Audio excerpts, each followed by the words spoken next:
Ashley was immediately taken to a government facility and interrogated without a lawyer or an interpreter present. Given the fact that she did not speak Thai, she was then forced to sign documentation in Thai against her will, terrified of the consequences should she refuse.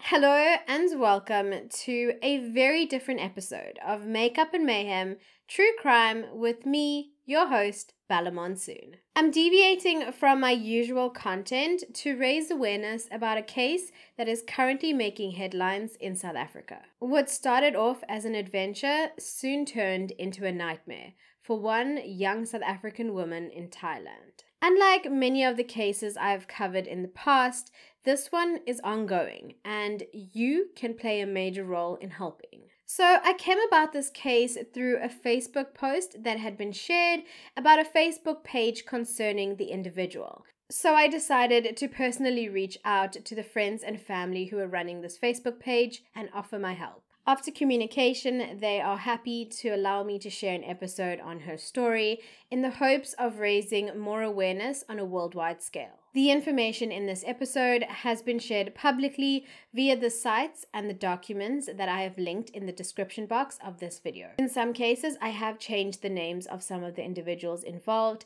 as is standard in ongoing cases. But in no way have I changed the narrative.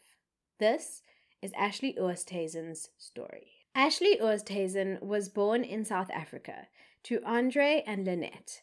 Andre managed a franchised grocery store, a spa, and he is also a well-known businessman in the town of Lydenburg. Ashley grew up in the small town of Lydenburg from the period of 2007 to 2011. However, shortly thereafter, she moved with her mother to the small town of George in the Western Cape. After matriculating from Oosthuizen High School, like many young adults her age, she longed for an adventure. And so she spent her December vacation after matriculating not partying like many of her peers, but instead working. She would lifeguard during the day and she was working at a restaurant at night in order to be able to follow her dream. You see, Ashley wanted to be able to travel abroad and teach. Very soon her hard work had paid off and she was afforded the opportunity to move overseas and study to pursue her TEFL, as well as take part in what she thought would be an experience of a lifetime. Her first destination was Koh Samui in Thailand. She had moved with her boyfriend of 2 years, and after they had both received their TEFL certifications, they had moved to Bangkok to teach. However, shortly after this, she had discovered that he had cheated on her, and so she decided to move back to Koh Samui, where she had some friends.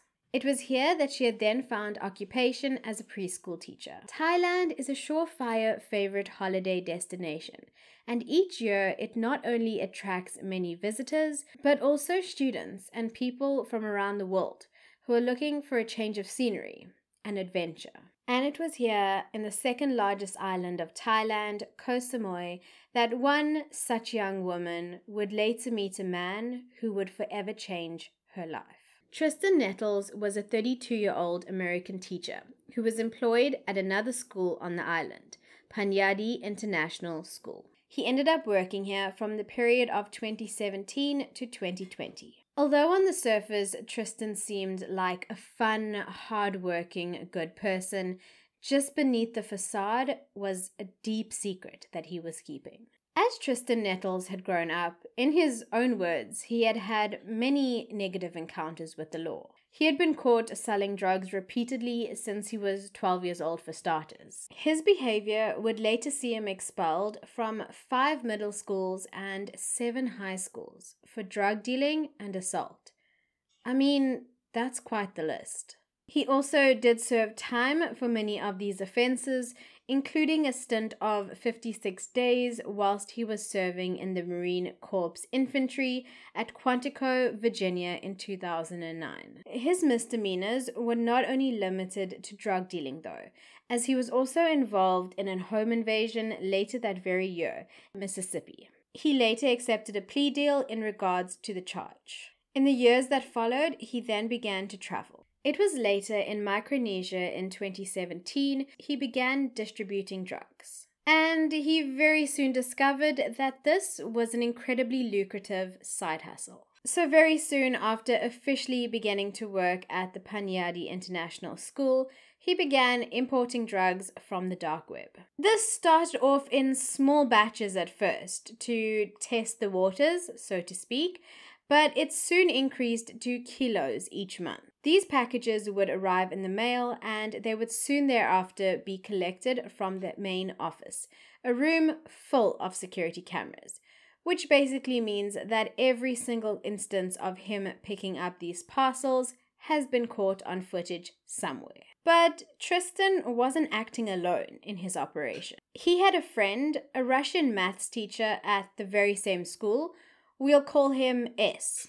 For almost 3 years, they continued this trade, using Bitcoin as a means to send and receive payments and commissions.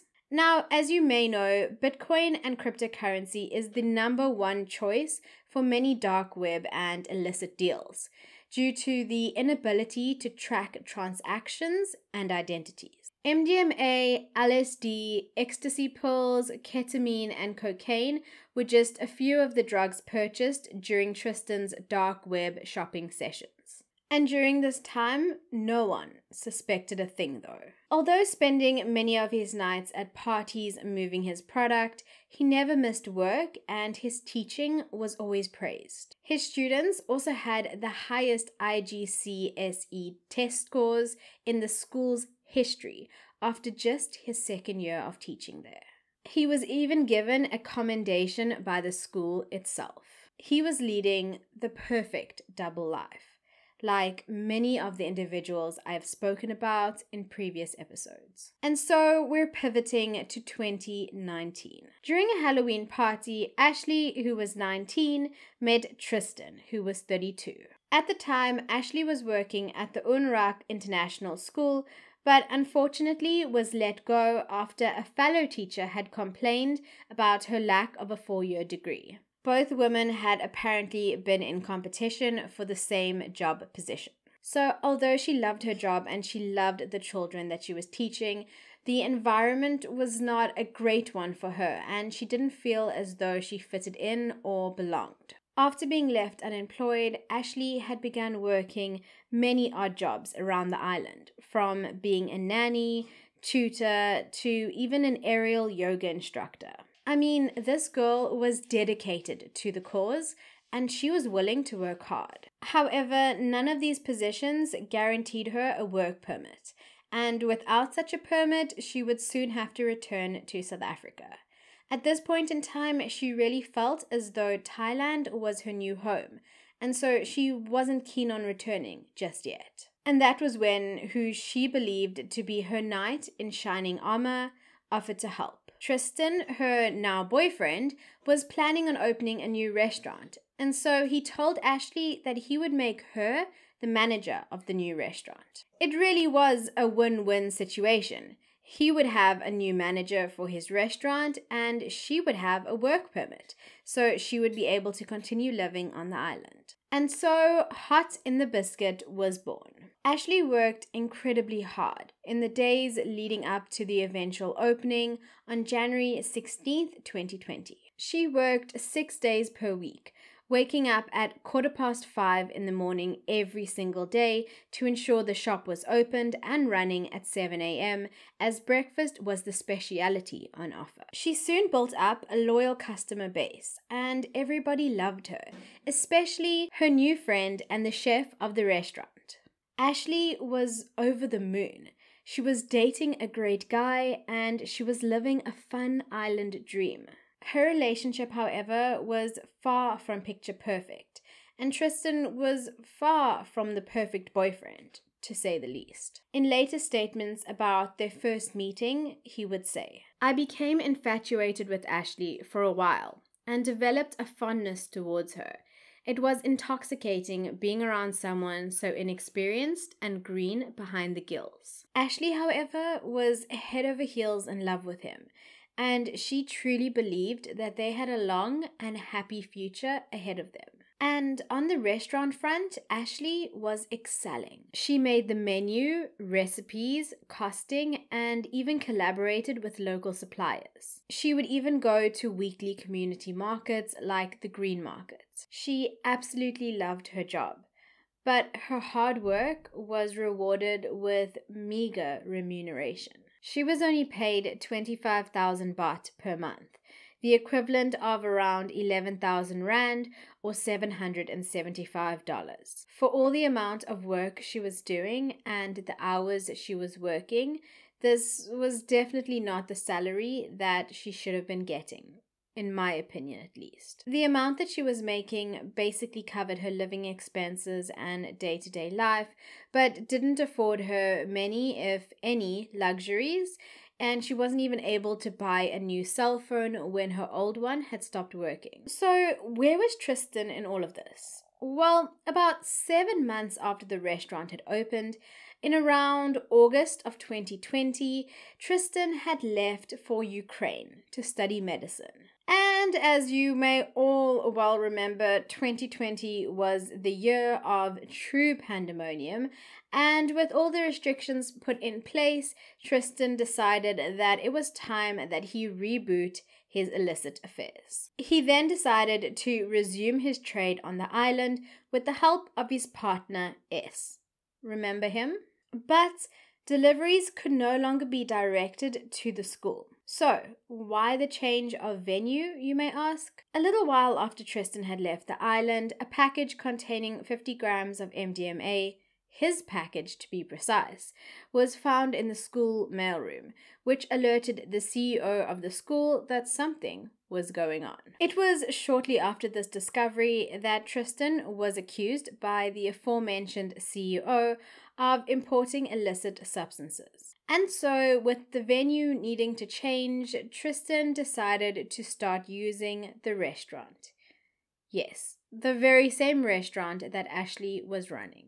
And so, in September of 2020, he began to import and have packages delivered to the restaurant. Throughout this time, Ashley had absolutely no idea what was happening. As I mentioned, Tristan was no longer in the country from around August, and prior to that, they had also never lived together. A friend who had visited her shortly before everything had happened had stated that she noticed many red flags in the relationship between Ashley and Tristan. Ashley had later sent her messages explaining how Tristan was treating her, and these messages said things like, "If you don't make the business a success in 2 months, then I'm going to take all my money and leave you alone in the country." So Ashley was under a lot of pressure to make this business a success, in order to not only please Tristan, but to keep her job and to keep her permit. So Ashley was fully focused on running the business and making it a success. Tristan had then enlisted the help of a friend. We'll call him Fred. And Fred would come by and he would collect the packages that were delivered after he had tracked them online. And so this continued like clockwork for about 6 weeks. So to put it into perspective, because obviously you may be questioning why Ashley did not suspect anything was amiss, well, Fred had actually used the restaurant address for quite a while in order to receive his packages and his mail because he didn't live on a main road. Fred also happened to be one of Tristan's old friends. Ashley didn't know, but they had actually met because he was a client of Tristan's, and he was one of his best customers from around the time that Tristan had started selling on the island. And furthermore, Fred had also sold Tristan his business license so that the restaurant could actually be opened to begin with. So naturally, Ashley was not suspicious of her boyfriend's friend coming to pick up his packages from the restaurant. There really wasn't too much that was sus about the situation. On October 8th, 2020, Ashley, during an incredibly busy shift, was told to sign for a parcel that had arrived. This parcel was addressed to Fred. She was fine to sign digitally for the parcel, but the delivery man insisted that she also signed a physical copy.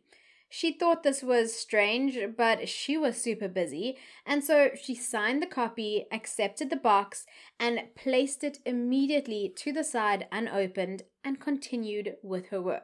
This chain of events was confirmed by several eyewitnesses on the scene. To her, there was absolutely nothing strange. It was just another parcel. Little did she realize that this delivery driver had been sent by the police as part of a sting operation. The police had been tipped off by the CEO of the school that I previously spoke about, who knew that Tristan had now opened a restaurant. And within 10 minutes of Ashley signing for that parcel, they arrived on the scene. They had told her that they were from immigration and they'd asked for her passport, which she happily handed over as she thought that this was just a standard visa permit check. It was there that the nightmare truly began for Ashley. It turned out that inside of the package there was 250 grams of MDMA. Now, if you've watched Banged Up Abroad, or if you know anything about the penalties for drug trafficking in many countries in Asia, you will know that it's no laughing matter. Ashley was immediately taken to a government facility and interrogated without a lawyer or an interpreter present. Given the fact that she did not speak Thai, she was then forced to sign documentation in Thai against her will, terrified of the consequences should she refuse. So, to elaborate on what I mean, there have been multiple incidents of further assault being committed whilst individuals are in custody or awaiting prison in Thailand. These have been documented, but unfortunately, they just keep occurring. Therefore, the fear of rape or death was incredibly real and incredibly terrifying. Her home was searched exhaustively, but no drugs, drug paraphernalia, or anything in the way of photos, videos, customer info, bank accounts, and the such to link her to the importation itself was found. She was then also drug tested and all the tests came back clean. Ashley was only 21 years old, alone, scared, in a foreign country, dealing with multiple male police officials, speaking a language she did not know. Her family in South Africa, upon hearing what had happened, were shocked. Initially, Lynette, her mother, thought the arrest was a scam and could not believe it. Once they realized what was happening, though, they did everything they could to try and help. Tristan apparently was also doing what he could to aid the situation, and he got lawyers involved. Lawyer after lawyer were allegedly paid, but they did not deliver on their promises to get Ashley out on bail at the very least. Unfortunately, due to their inept dealings, her bail of 2 million baht, which is the equivalent of just over 900,000 rand or $61,000, was denied. I'm not familiar with Thai legislation and law, but I did read that once bail is categorically denied in the beginning, that it is incredibly difficult, if not impossible, to get bail later on. I do stand to be corrected on that. So you may ask, seeing as I just mentioned him a little while earlier, where was Tristan in all of this? So we know that Tristan was not in Thailand at the time. However, he had instructed his business partner, S, to dig up $60,000 that he had buried on his property in Koh Samui, as he had always planned to come back. And he told him to give that money to Ashley for her trial and her defense. However, a week before her bail money was even due, S gave Tristan half of that money, and he absconded with the rest. Great friend he was. The school had found out what had been happening right in their midst, and they had chosen to protect S, which was in essence helping them to sweep the whole thing under the rug and protect their private school reputation. And so Ashley, a foreign young woman from South Africa, was left to take all the blame. With politics and big connections at play, the months of illicit drug importation and smuggling using the school as a delivery point was ignored. And rather, the attention was placed on 6 weeks worth of parcels that were received at Hot in the Biscuit, and of course on Ashley. This was a turning point for Tristan, and he came clean with the whole story. or at least a good portion of it. I've also linked his public statement in the description. But all of that being said, he did not return to Thailand. Instead, he returned home to the US. When asked why he would not return to Thailand, he had said, and I quote, "Because accepting a life sentence for importing harmless MDMA for consenting adults after governments just forcibly vaccinated millions against their will with experimental cocktails would be bowing to tyrants. I do not bow to tyrants. I kill them." He is currently an avid supporter of the Free Ashley movement, but to the disagreement of many, Ashley's friends and family included, he will not return to Thailand to stand trial for the part and the role he played in this entire ordeal. He would later go on to say, "Ashley's only crime was being my girlfriend." If you visit his Facebook profile, you will be bombarded with a barrage of Free Ashley posts. He, however, is fully aware and understands just how dangerous and uncertain the Thai criminal system is. And so, for that reason, he has chosen to remain in the US. And honestly, I'm just not certain that he's doing any of it for the right reasons in the least. He does admit to treating her poorly and cheating on her multiple times through some of his posts and ramblings, but I feel personally that he's doing all of this in a bid to absolve himself and to make himself appear a lot better than he actually is. I also say this because there was really no information about Ashley anywhere on his Facebook profile until things really started to blow up online, and then all of a sudden there was a website and there was multiple posts from him. The way I see it is that if he was truly remorseful and cared deeply about Ashley's well-being, like he claims to, he would return to Thailand to stand trial and take the charges that should be his. On the 18th of August 2021, Ashley, who was initially sentenced to death, had her sentence commuted to life imprisonment. In Thailand, that is a maximum of 25 years. Her family has started the appeals process, but that can take anywhere from 8 to 14 months. She was also moved suddenly in the middle of the night in December of 2021, and she went radio silent for 3 months. After not being able to see, hear, or speak to her daughter since December, last week on Friday, her mother Lynette was able to speak to her on a video call for 15 minutes. She communicated that given the circumstances, Ashley was in good health and good spirits. She's allowed a phone call or a video call from immediate family members and relatives once a month for 15 minutes. During her court appearances, she was quarantined for 2 weeks every single time. Altogether, that time added up to about 3 months in total. 3 months of complete isolation. And that is on top of the 3 months of zero communication to any family members. The negative mental health effects of sustained isolation in a foreign country are plentiful. And on top of the trauma of the entire arrest and criminal proceedings, it's really a lot for one person to deal with. And I'm almost certain that she has not been receiving any access to counseling or mental health assistance from any Thai resources either. The priority now for her family and friends is to get her out of the Thai prison system.